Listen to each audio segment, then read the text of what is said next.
नमस्कार विद्यार्थी मित्रांनो, ओयासिस करियर पॉईंटच्या यूट्यूब चॅनलमध्ये आपलं स्वागत आहे। या व्हिडिओमध्ये आपण पाहणार आहोत 7 एप्रिल 2024 रोजी जी महाराष्ट्र सेट परीक्षा होणार आहे, या सेट परीक्षेच्या संदर्भानं साधारणपणे 20 दिवस बाकी आहेत।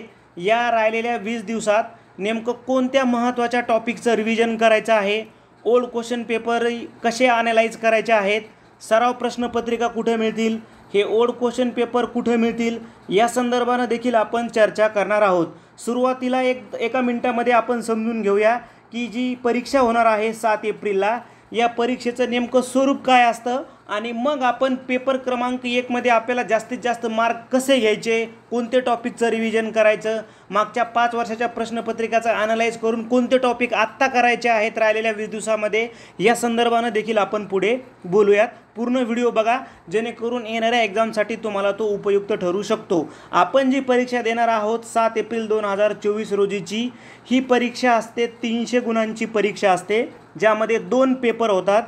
पहिला पेपर जो असतो हा पहिला पेपर सर्वांना अनिवार्य असतो आणि सर्वांसाठी एकच असतो। म्हणजे तुम्ही इतिहासमधनं द्या, तुम्ही कॉमर्समधनं असू देत, तुम्ही भूगोलमधनं द्या, तुम्ही मराठीमधनं द्या, सर्वांसाठी पहिला पेपर कॉमन असतो। पहिल्या पेपर जर आपण मार्किंग जास्त वाढवली तर आपला सेटचा रिझल्ट येणं हे इझी जातं। मग पहिला पेपर 50 प्रश्न 100 गुणांसाठी, दुसरा पेपर असतो आपल्या PGच्या विषयाच्या संदर्भानं 100 प्रश्न 200 गुणांसाठी, ज्यामध्ये आपण पदव्युत्तर पदवी संपादन केलेले आहे। म्हणजे जो तुम्ही आता फॉर्म भरताना विषय PGचा निवडला आहे त्या विषयाच्या संदर्भानं। परीक्षेचं माध्यम आपण पेपर 1च्या संदर्भानं बोलतोय, तर इंग्रजी मराठी असतं। ऑफलाईन पद्धतीनं एक्झाम ऑर्गनाईज केल्या जातात आणि नो निगेटिव्ह मार्किंग असते, चुकीच्या उत्तराला कुठेही मार्क्स कमी केले जात नाहीत। म्हणून पेपर सोडवताना पूर्णच्या पूर्ण पेपर आपण सोडायला हवा। आता आपण पाहूया, आपण जे मोस्ट चर्चा जी करतो ही पेपर क्रमांक 1च्या संदर्भानं करतो। म्हणजे जे पेपर क्रमांक 1चे 100 गुण आहेत, या 100 गुणांपैकी आपल्याला जास्तीत जास्त कसे गुण मिळतील या संदर्भानं आपण चर्चा करत असतो। साधारणपणे पेपर क्रमांक 1 मध्ये आपल्याला माहीत आहे की 10 प्रकरणं आहेत। टीचिंग ॲप्टिट्यूड 10 गुणांसाठी विचारलं जातं, रिसर्च मेथॉडॉलॉजी 10 गुणांसाठी, कॉम्प्रेहेन्शन म्हणजे उतारा 10 गुणांसाठी, कम्युनिकेशन 10 गुणांसाठी विचारलं जातं, त्यानंतर मॅथमॅटिक्स 10 गुणांसाठी, रिझनिंग 10 गुणांसाठी, माहिती विश्लेषण त्याला आपण DI म्हणतो, डाटा इंटरप्रिटेशन, माहिती व संदेशवहन तंत्रज्ञान म्हणजे ICT 10 गुणांसाठी, पर्यावरण 10 गुणांसाठी आणि हायर एज्युकेशन 10 गुणांसाठी, असे 10 प्रकरणं आहेत 10-10 गुणांसाठी। म्हणजे एकूण 100 गुण आपल्याला पहिल्या पेपरला विचारलेले असतात।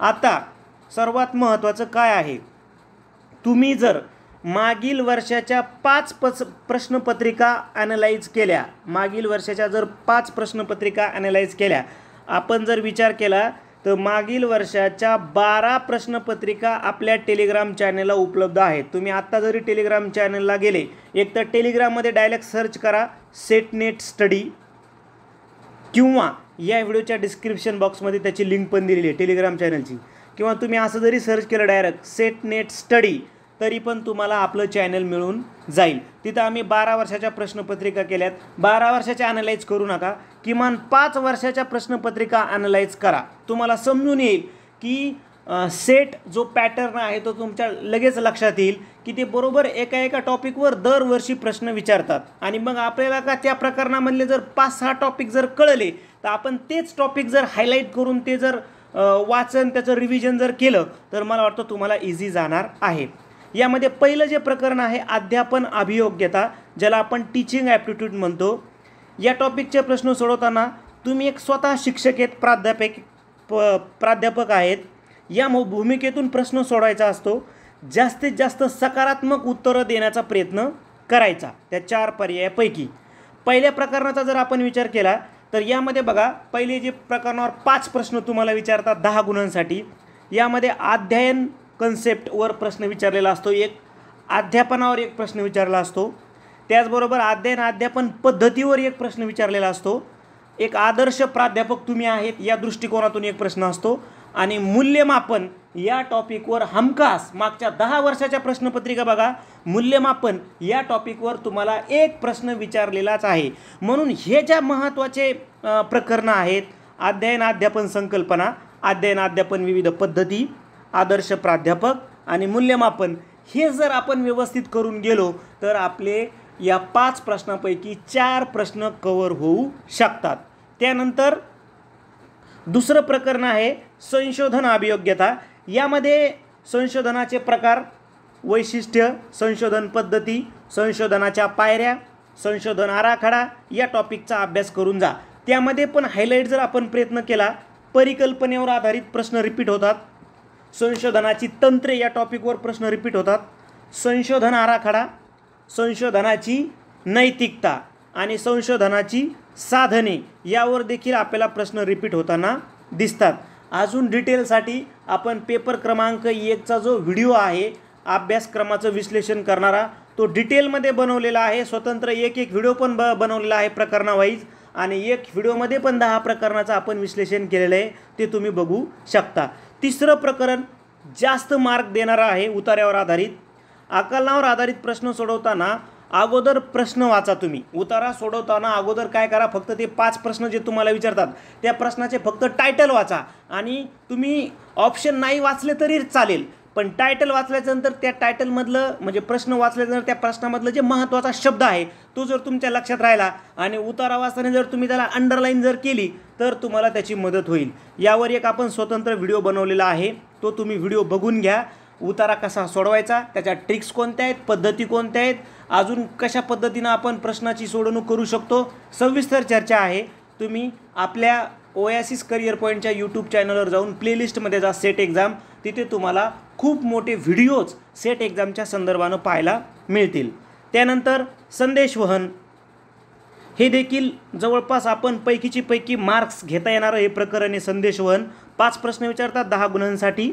ठीक आहे, सहज आपण 5 पैकी 5 किंवा 4 प्रश्न याचे बरोबर आणू शकतात, कारण पारंपरिक प्रश्न असतात.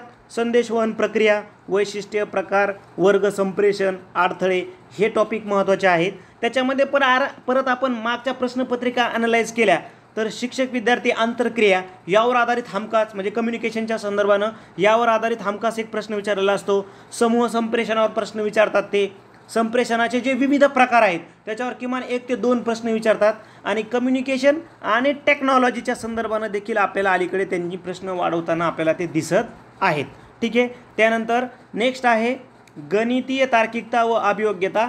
यामध्ये मूलभूत गणितीय क्रिया, संख्या, त्याबरोबर अपूर्णांक, सरासरी, शेकडेवारी, काळकाम वेग, नफा तोटा, व्याज व सूट यावर आधारित त्यांनी प्रश्न हायलाईट केलेले आहेत. त्यानंतर तर्कशास्त्रीय युक्तिवाद हा एक महत्त्वाचा 5 प्रश्न यावर विचारले जातात तुम्हाला. तुम्ही जर मागच्या 5 प्रश्नपत्रिका ॲनालाइज केल्या तर प्रत्येक वर्षी तुम्हाला तुलनेवर आधारित प्रश्न विचारला. आता मला त्याला काय म्हणतात करेक्ट माहीत नाही, जे मॅथमॅटिक्सचे स्टुडंट त्यांना ते समजत येईल. तुलना म्हणजे मला काय अपेक्षित आहे की तुलना म्हणजे 5 विद्यार्थी त्यांची उंची दिलेली आहे, कोण मोठा कोण लहान, 5 विद्यार्थी ते एका रेसिंगमध्ये धावत आहेत, कोण प्रथम क्रमांकाला आहे, कोण शेवटी राहिला, याच्या तुलनेवर आधारित प्रश्न विचारतात. आपण त्याला तुलना म्हणलो, त्याला सायंटिफिक एखादं मॅथमॅटिकमध्ये एखादं नाव वेगळं असेल, तो महत्त्वाचा भाग नाही. आपल्याला या टाईपचे गणित तयारी करायची, हे महत्त्वाचा इथे भाग आहे. तार्किक क्रम, याच्यामध्ये तुम्हाला विशिष्ट एक क्रम दिला जातो आणि एक घटना दिलेल्या जातात. त्या घटनांचा तुम्हाला कुठेतरी एक तर्क लावून क्रम सांगायचा असतो. ठीक आहे, हा एक तार्किक क्रमावर प्रश्न आहे दरवर्षी. तुलनेवर आधारित प्रश्न आहे. तर्क व अनुमानावर दरवर्षी प्रश्न आहेत. आपण जवळपास 4 व्हिडिओ बनवलेले आहेत तर्क व अनुमानावर, ते व्हिडिओ तुम्ही बघू शकता, जेणेकरून तुम्हाला अजून जास्तीत जास्त फायदा होईल. वेन आकृतीवर सुद्धा आपण व्हिडिओ बनवले 2 ते 3 व्हिडिओ, ते बघून घ्या. वेन आकृतीवर दरवर्षी एक प्रश्न आहे, मग तो टॉपिकच व्यवस्थित करा जेणेकरून आपला मार्क्स जाणार नाही. सांकेतिक भाषा, याला ऑब्लिकमध्ये बघा, एकतर सांकेतिक भाषेवर प्रश्न विचारतात, एकतर अंकमालिकावर प्रश्न विचारतात, एकतर वर्णमालावर प्रश्न विचारतात. या 3 पैकी एक प्रश्न आपल्याला हमखास विचारलेला असतो. बुद्धिमत्ता दिली आहे म्हणून प्रत्येक पुस्तकामधले 30-30 प्रकरणं करून जाणं हे काही संयुक्तिक नाही. मागच्या 5 वर्षाच्या प्रश्नपत्रिका घ्या, त्या प्रश्नपत्रिका घेऊन त्याला ॲनालाइज करा, स्वतः ॲनालाइज करा. आम्ही म्हणतोय म्हणून पूर्ण न विश्वास ठेवता तुम्ही जर मागच्या वर्षाच्या 5 प्रश्नपत्रिका केल्या आणि ठरवलं की आपल्याला बुद्धिमत्तेचे टॉपिक ॲनालाइज करायचे, तर तुम्हाला समजून येईल की या टॉपिकवर बऱ्यापैकी क्वेश्चन रिपीट होतात. म्हणून हे जर प्रश्न आपण रिपीट जर केले तर त्याचा निश्चित तुम्हाला फायदा होईल. माहिती संप्रेषण, ज्याला आपण डाटा इंटरप्रिटेशन म्हणतो, DI वर आधारित प्रश्न विचारतात तुम्हाला. त्याच्यामध्ये एक वर्तुळाकृती ज्याला पाय चार्ट म्हणतात त्यावर आधारित विचारतात. टेबलवर आधारित प्रश्न विचारतात तुम्हाला. आलेखावर आधारित प्रश्न विचारतात. याच्यामध्ये बेसिक तुम्हाला जे काही मूलभूत गणितीय क्रिया आहेत, टक्केवारी, सरासरी, गुणोत्तर, प्रमाण काढता आलं पाहिजे. काही विद्यार्थ्यांना यामध्ये देखील 5 पैकी 5 प्रश्नाची उत्तरं बरोबर आणतात विद्यार्थी. ज्यांचं थोडंसं मॅथ वीक आहे त्यांना बी 2 प्रश्न तर इझीच विचारलेले असतात. ते 2 प्रश्न तुम्ही तिथं कव्हर करू शकता. माहिती व संदेशवहन तंत्रज्ञान, कम्प्युटरच्या टेक्नॉलॉजीच्या संदर्भानं, सोशल मीडियाच्या संदर्भानं, गव्हर्नमेंटचे विविध पोर्टल या संदर्भानं तुम्हाला प्रश्न आहे. जसं बघा, संगणक तंत्रज्ञान, internet, email, social media, website, नवीन ॲप्स या संदर्भानं आपल्याला प्रश्न त्यांनी हायलाईट केलेले असतात. सरकारच्या ज्या नवनवीन योजना आहेत ऑनलाईनच्या संदर्भानं ते सुद्धा तुम्ही, जसं स्वयं आहे, हे स्वयं डिटेलमध्ये आपण करून जायला पाहिजे.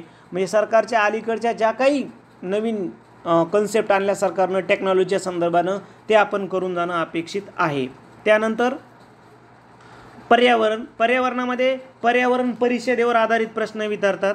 त्याचबरोबर महत्त्वाचे जे करार आहेत, करार हा एक महत्त्वाचा टॉपिक आहे. जे विविध करार झालेत हे करार पण व्यवस्थित करून जा, कारण यावर आधारित हमखास एक प्रश्न तुम्हाला विचारलेला असतो. प्रदूषण, प्रदूषणाचे प्रकार, परिणाम, त्याचबरोबर इतर जे काही स्रोत आहेत, ऊर्जा स्रोत वगैरे, renewable, non renewable energy sources यावर आधारित अलीकडे प्रश्न विचारतात.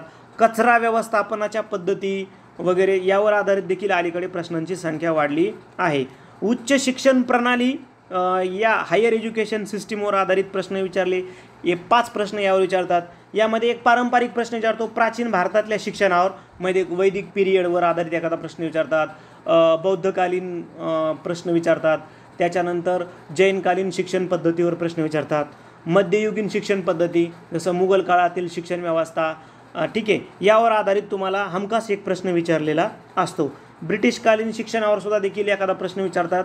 स्वातंत्र्योत्तर काळातील ज्या सरकारनं विविध योजना आणल्या शिक्षणाच्या संदर्भानं, जे विविध आयोग आणले शिक्षणाच्या संदर्भानं, ठीक आहे, समित्या आल्या, या संदर्भानं देखील आपल्याला प्रश्न विचारलेले असतात. आणि अभ्यासक्रमामध्ये ज्या नवीन कन्सेप्ट आणल्या सरकारनं, जसं मूल्य शिक्षण आहे, शारीरिक शिक्षण आहे, दूरस्थ शिक्षण आहे, दूरस्थ शिक्षण, मूल्य शिक्षण, शारीरिक शिक्षण या संदर्भानं देखील अलीकडे प्रश्न विचारतात. तंत्र शिक्षण, ह्या ज्या कन्सेप्ट आहेत शिक्षणाच्या संदर्भानं यावर आधारित देखील आपल्याला ते प्रश्न विचारू लागले आहेत. पुस्तकासाठी जनरली तुमच्याकडे हे पुस्तकं असतील.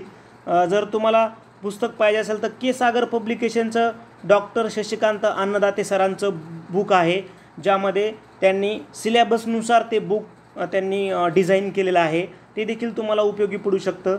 त्याचबरोबर विद्याभारती प्रकाशनचं बुक आहे.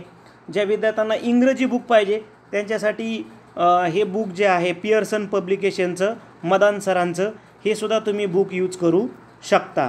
त्याचबरोबर आम्ही मागील 12 वर्षाच्या प्रश्नपत्रिका ॲनालाइज केल्या आणि त्याला ॲनालाइज करून आपण ह्या ज्या काही प्रश्नपत्रिका आहेत त्या सेट करण्याचा प्रश्न म्हणजे सराव प्रश्नपत्रिका सुद्धा तुम्ही घेऊ शकता. जवळपास आम्ही तुम्हाला 15 सराव पेपर देणार आहोत. पेपर क्रमांक 1 साठी 7 एप्रिल 2024ला जी परीक्षा होणार आहे त्यासाठी आम्ही तुम्हाला 15 सराव पेपर अगदी एकदम इझी PDF स्वरूपामध्ये, म्हणजे डायरेक्ट तुम्ही फीस पे केली की आम्ही तुम्हाला PDF स्वरूपामध्ये 15 सराव पेपर देणार.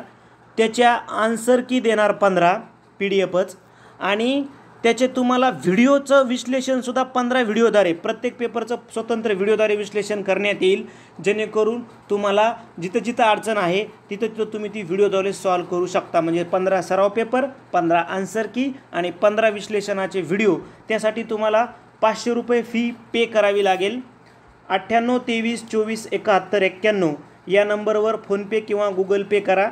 फोनपे गुगल पे नेहमी येईल ओयासिस करिअर पॉईंट किंवा गणेश विश्वनाथ गुजर.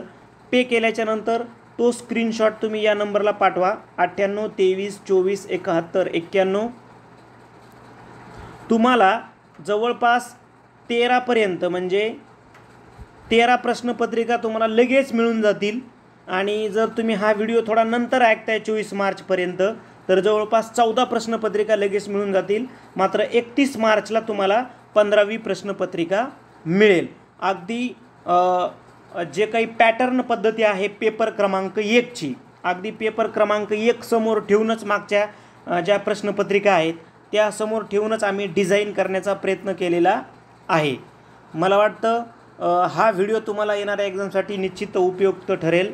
हे जेचं टॉपिक एकदम आपण IMP टॉपिक घेतलेले आहेत त्याला अनुसरून मात्र हे जी कारण सेट आहे ती असिस्टंट प्रोफेसर म्हणजे खूप मोठं पद आहे, क्लास 1ची परीक्षा आहे, त्याची जी डेप्थ असते ती डेप्थ डिटेलमध्ये पण एक मागील वर्षाचा अनुभवामुळे आपण ते हायलाईट टॉपिक केले। त्यावर जर तुम्ही थोडंसं लक्ष दिलं आणि आम्ही सांगण्यापेक्षा तुम्ही जर मागच्या प्रश्नपत्रिका ॲनालाइज केल्या तर तुम्हाला कळून जाईल की अरे हे टॉपिक रिपीट होतात। म्हणजे तुम्हाला त्या प्रश्नपत्रिका इथं उपलब्ध करून दिल्यात आम्ही टेलिग्राम चॅनलला। आपलं टेलिग्राम चॅनल जे आहे सेटनेट स्टडी सर्च करा किंवा या व्हिडिओच्या डिस्क्रिप्शन बॉक्समध्ये तुम्हाला टेलिग्राम चॅनलची लिंक मिळून जाईल। किंवा तुम्ही व्हॉट्सअप चॅनलवर जॉईन करू शकता, तुम्ही आमचं यूट्यूब चॅनल जॉईन करू शकता, फेसबुक पेज, इन्स्टा पेज, या सर्व चॅनलवर तुम्हाला विविध लिंक उपलब्ध करून दिलेल्या आहेत। जवळपास आपण पेपर क्रमांक 1चे 150 ते 200 व्हिडिओ बनवण्याचा प्रयत्न केलेला आहे। 150 ते 200 व्हिडिओ सेट पेपर क्रमांक 1चे बनवलेले आहेत। ते देखील तुम्ही विविध टॉपिकचे व्हिडिओ बघू शकता। याच पद्धतीनं जर तुम्ही पेपर क्रमांक 2चा जरी अभ्यास केला, स्वतः जर तुम्ही ॲनालाइज क्वेश्चन पेपर केले तर 2ला देखील हीच थीम तुम्हाला निश्चित मला वाटतं उपयोगी ठरणार आहे।